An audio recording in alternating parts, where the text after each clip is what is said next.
AskDrV.us, and today is May 11th, and we're going to get started.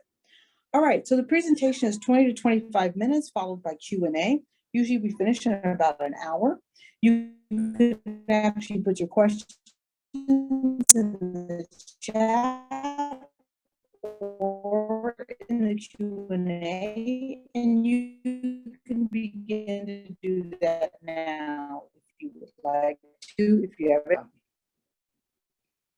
Our intention is to keep participants informed on COVID-19 topics. People are motivated to create or improve an action plan for themselves or their family. And we recognize that some people will be creating an action plan for a broader community, like a homeowners association or business or a church, etc.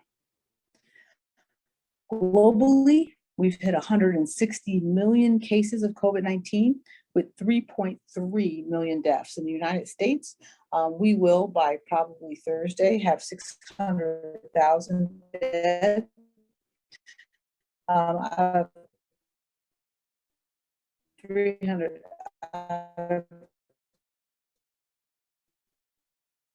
33 million cases of COVID-19. United are now offering flights to European countries for those that are vaccinated. So one COVID test and a vaccination, and you can be off to these 3 European countries. On the other end of it, we're seeing the cruise lines really push back against Governor DeSantis in Florida, who said that businesses cannot require their employees to be COVID vaccinated.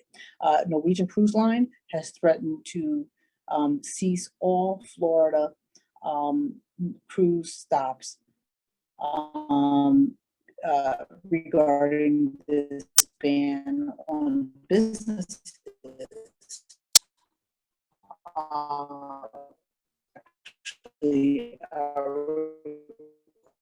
Require vaccination. States now are very different in different states. Provide this so you can look up your state. The orange are states with mandatory mask, indoor mask mandates.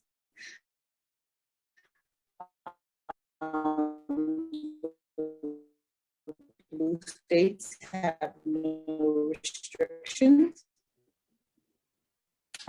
And the ones that are in between, kind of like light brown, require some things in some areas and some things that are not in other areas. Don't let your guard down. I tell people, you're still washing our hands and wearing a mask when we're indoors and staying 6 feet apart. COVID-19 is highly contagious. A minimum of 45 seconds to exposure, and about percentage for those that there is or mutations. So I think that's very important. We've talked a little bit about webinars and about how ivermectin has been shown to be 19. Well, some hospitals are not giving it because they don't feel that it's standard of care. And some family members are taking them to court. And the data that we've been reporting on this webinar regarding ivermectin has been winning in the courts. And the families have been winning the rights for their enters into the legal system. And I want to thank one of our viewers who sent this to me. I appreciate so much when you guys send me information, because I do research on it and add it to the webinar. In addition, we have someone in our Dr. V family, extended family, who has a family member who is currently not doing well in the ICU. I sent them this so they could actually advocate for their family member that is not doing well in the ICU. So I want to thank you for actually sending this. All right, we know how COVID-19 replicates. The spike protein attaches to a receptor protein, and that gets it into the body. Then once it's in the body, it actually replicates and it reforms the virus as well as the coding and the spike protein. And then it replicates over and over again. And you have over 1 trillion cells in your body. The vaccines, the Pfizer and the Moderna are the messenger RNA vaccines, which are 2 shots. And then we have I think next we will see Janssen, which applied for emergency use authorization. Children now account for 22% of the new COVID cases. So what we're seeing now is older people get vaccinated, the younger people continue to get the infection. The FDA is set to approve Pfizer vaccine for 12 to 15-year-olds starting Thursday. And schools started by Thursday. Your risk of COVID is in the community. And what type of COVID is in the community? Is it the mutations? Is it the variations? What exactly is in your community? And that also makes a difference. We probably will need a third shot for Pfizer and Moderna. I know that in some situations, Pfizer has already. I wanted you to spend a little bit of time. I talked these areas where the virus can actually replicate are areas that cause mutations and variants. India has what the World Health Organization now says is a globally significant variant, and by globally significant. And so there have been multiple mutations, double and triple mutations, some having two spike proteins. And so we are now racing, epidemiologists are racing to actually test these various mutations and find out, are they resistant to medications or resistant to vaccines? They've been running out of wood to bury their bodies, and some people have actually been on the Ganges River, which is a whole nother sanitary issue. So the caseload has really been a confluence of declaring victory too early, not doing a lockdown, religious ceremonies, and weddings and funerals, etc. There's been a lot of intimidation of physicians for talking about the oxygen crisis, but I had an ICU where the physicians ran out of oxygen and they had to leave the ICU because they felt like the family members would attack them. Other countries are sending India oxygen, but it's really a scramble for ventilators, oxygen, PPE, etc. A New Delhi court actually threatened to punish any Indian government officials that actually failed to deliver the oxygen that they were allocated. So you're having people being allocated oxygen and then it's being stolen before it gets to its location. So anyhow, I just wanted to sort of share that because I think that has an impact for all of us. We have to get over COVID-19 as a worldwide or global community. So now, if you're vaccinated, you can now, there's no need to wear a mask outdoors, and you can meet in small groups, a picnic or an outdoor eating. You can even, if you're vaccinated, indoors with other vaccinated people in groups of 6 or 8 or less. Fauci will mean that there'll be future outbreaks, but there'll be small blips. They will not. There are a lot of state universities that will be requiring the COVID-19 vaccine in the fall. This is just a short list of them, and I'm sure they're expanding. You are fully vaccinated 2 weeks after your last shot, so whatever immunization you get 2 weeks after your last shot, you are fully vaccinated. What precautions do you still need to take? You still need to be 6 feet from people that you do not live with, particularly when you're indoors. And we haven't yet gone back to medium or large sporting events, etc. Dr. Fauci is fully vaccinated, but states he will not eat inside of a restaurant. So far, we have administered in arms 261 million vaccines. So that is really, really astonishing. And we're already seeing a difference clinically in the hospital, a decompression of the emergency departments and the ICUs. If you look at what states have done the best, the states in the have actually done the best. Those are, they have the highest vaccination rates. The states with the lowest vaccination rates are Mississippi, Alabama, Georgia, Arkansas, and South Carolina. At this point, unvaccinated people are the ones that are driving any coronavirus surges that we're having in our communities. About 25% of adults say they will not try to get the COVID-19 vaccine. I believe that this will actually change as the vaccine outside of the country, or various things that people may decide they want to do, and then they have to go ahead and get the vaccine. There are all sorts of incentives in place, from $100 saving bonds to airline tickets, free popcorn at the movie theaters, a Krispy Kreme donut, as well as free Uber rides. So there's all sorts of incentives to actually help people get vaccinated.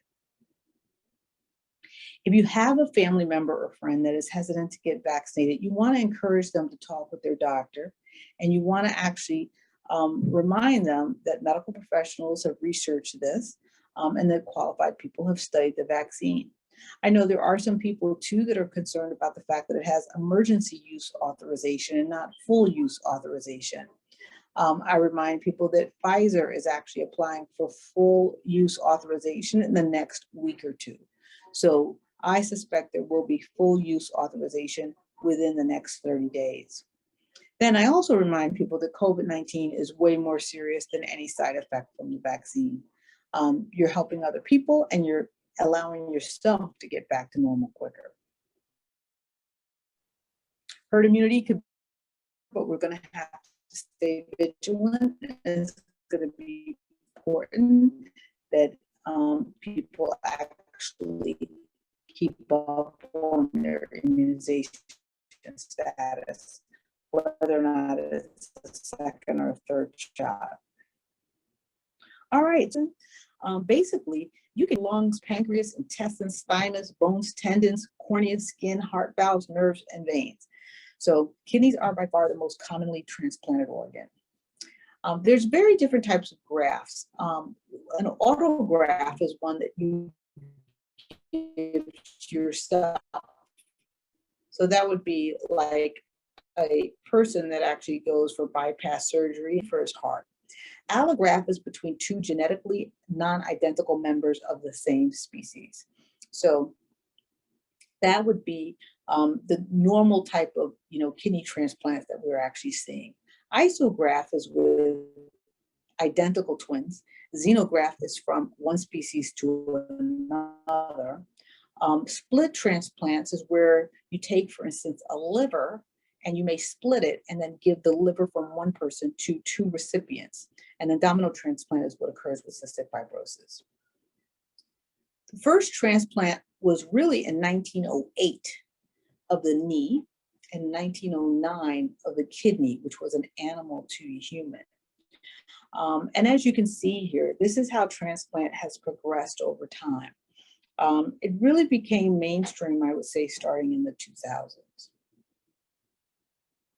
Barney Clark was the first person to receive an a permanent artificial heart. This was University of Utah Medical Center, where this occurred, and he was the first person to actually do that.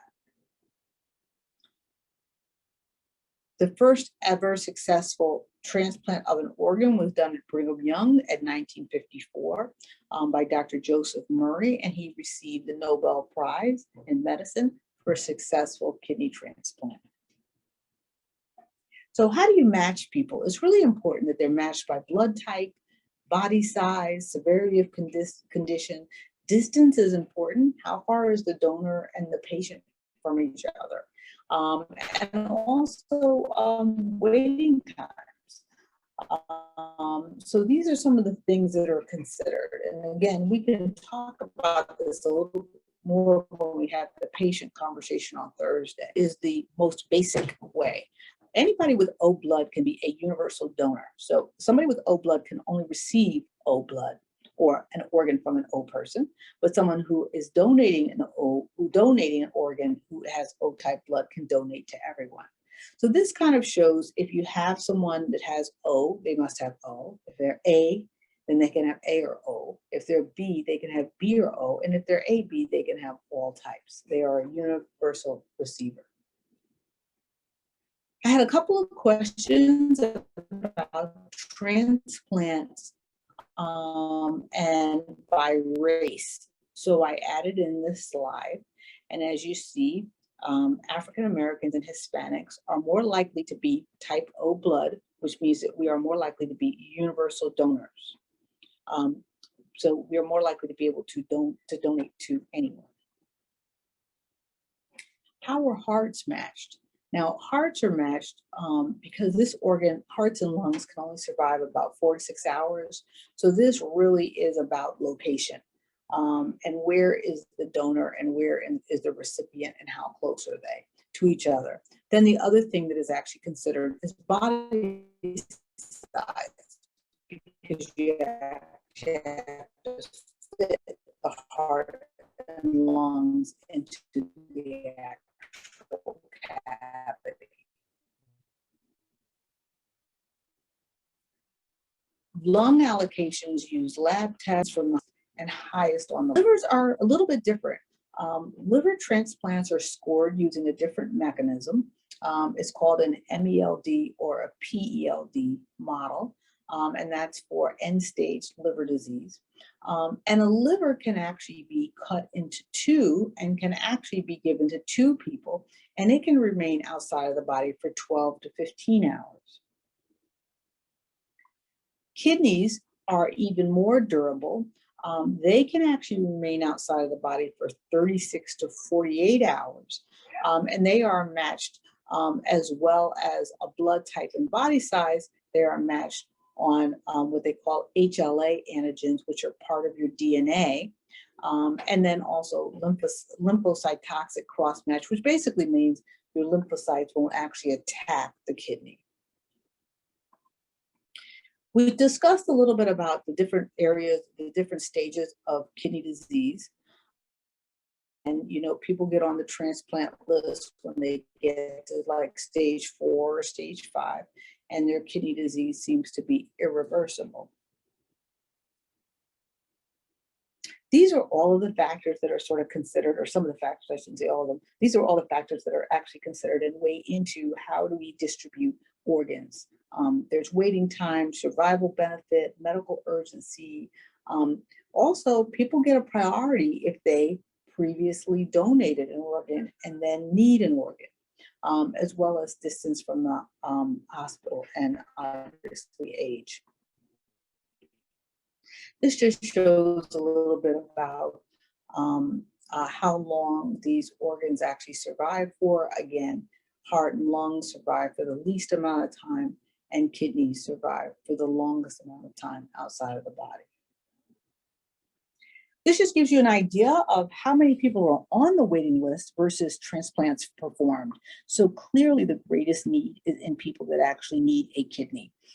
We have about 3 times as many people on a waiting list as actually need a kidney. Currently, there are over 107,000 people on a national transplant list waiting for an organ, them by age. Most of them are between 50 and 65 years old. This just shows that at a glance, every 9 minutes, another person is added to the transplant waiting list, and 3 in 1,000 people die while waiting for an organ transplant. One person can donate up to 8 life-saving organs. So it really does make a difference if you have a family member who has expressed an interest, that you know, what are people interested in if something should happen to them suddenly? Do they want to actually donate their organs? This is just a map showing all of the transplant centers, the national, all of the different transplant centers. They are broke down into regions so that people can actually, they usually try to aggregate the organs and services around region. A little bit about survival rate. Survival rate from kidney transplant is the highest, it's 98%. Survival rate around heart and lungs is the lowest, and it's 65%. Again, we've seen a bump in heart and lung transplants as a result of COVID-19.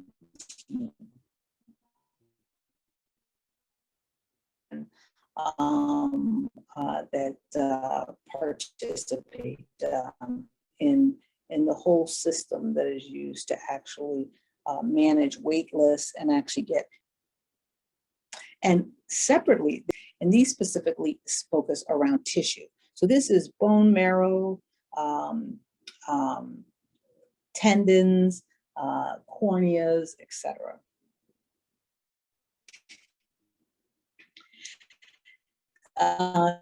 Someone had asked about the minority organ tissue transplant education program. I just wanted to show what the website actually looks like. If you want to get more information on minority organ and tissue transplant, this is the website to go to. All right, we're going to go to Q&A.